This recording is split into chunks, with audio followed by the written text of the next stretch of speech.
left side. All right? So the patient will then turn onto the left side, and you want to adjust them to make sure that they're in a true lateral and not rotated. You don't want your patient's shoulders to be rotated forward or their hips to be back, and they're not in a true lateral, okay? So you're going to need to do some adjustments there. Also, you might need to assist the patient in getting into that lateral, because some patients can't move. So what are you going to do then? You got to move them, all right?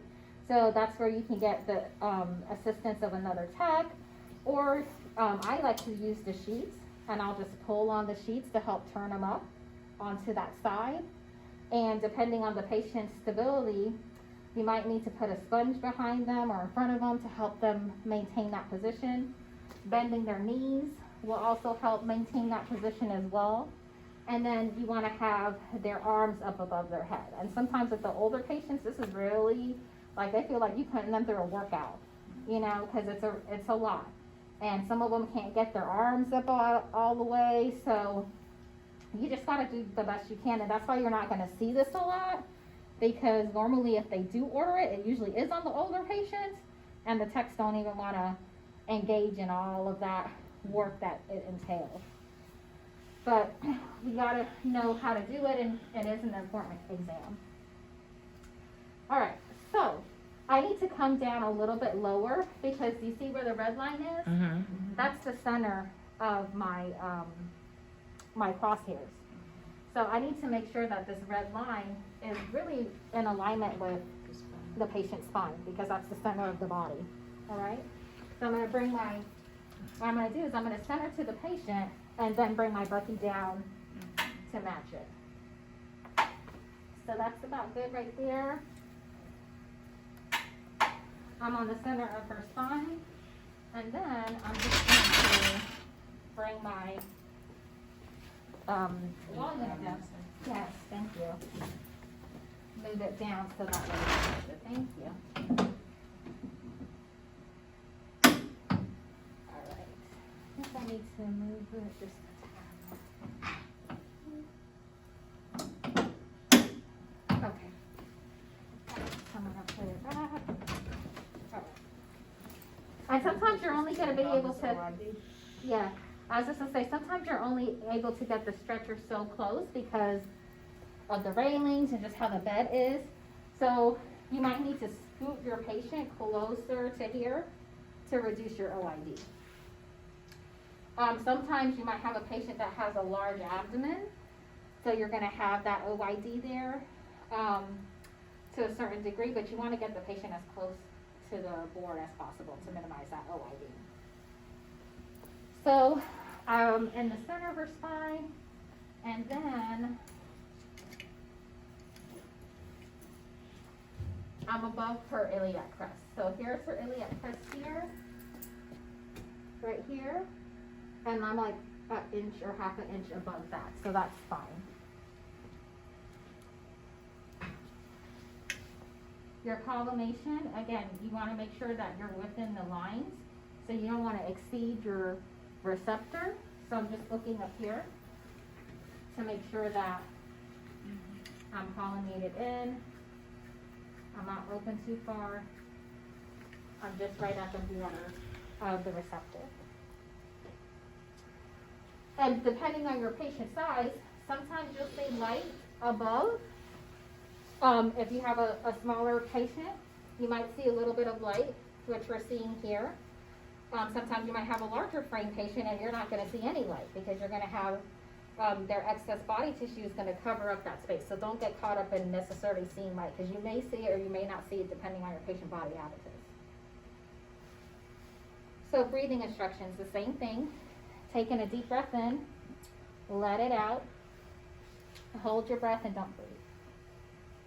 Before you make your exposure, you want to do one final check with your patient to make sure they're still nice and in a true lateral and that they didn't change on you while you were kind of finalizing your setup. If you're going to put a marker on the receptor as opposed to the cassette, you would just put it right here, and it would be the right side, okay? So make sure you're marking the right side. Well, not literally the right side, but make sure you're marking the correct side. Okay, what? So make sure you're marking the correct side. Now this is Miss Wallace's right side. Let me just put the right marker on there so I'm not confusing that. Miss Wallace, be careful here. Okay. So I'm just gonna put this up there. So that way it's gonna be on my film, but not in the way of my anatomy. Okay? And if you're at a site and they have the arrows, you can do the arrows, so that'll help. Do the right and then the up arrow. You guys know what Miss Wallace is talking about? Yeah. Okay. Yeah, we probably have one over there.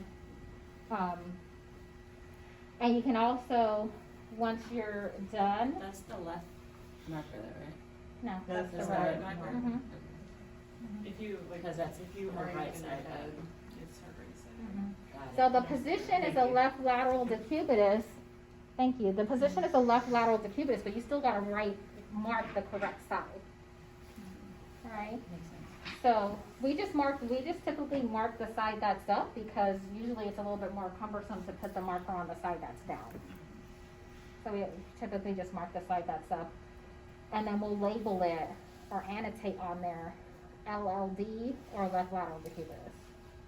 And then this is the little arrow that Ms. Wallace was talking about that you would just take and put that side up.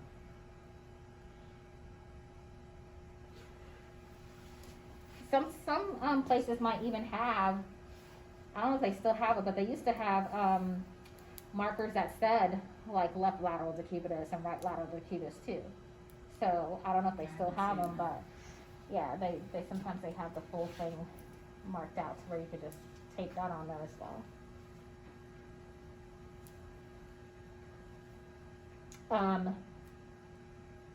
So if you had to do both sides, you would just have the patient lay on their back and then kind of turn over to the other side. Alright. When we get into our BEs, so what is our BEs? Barrier enema. So when we get into our variant enema exams, you have to do both decubitus. That's a part of the exam. For the double study contrast, we'll talk about two options for that procedure, the single study contrast and the double study contrast.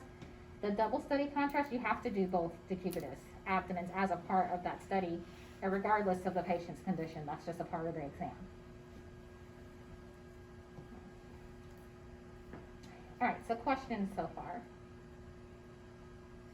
Alright, so the last thing we're gonna do, I wanna make a point. Uh-huh. So if you have to do both decubitus and you've done one and you're, are preparing the patient for the other view, make sure you're in the room with them, giving them those instructions. Don't be from the control panel saying roll on your side. You don't want a patient to roll off the table.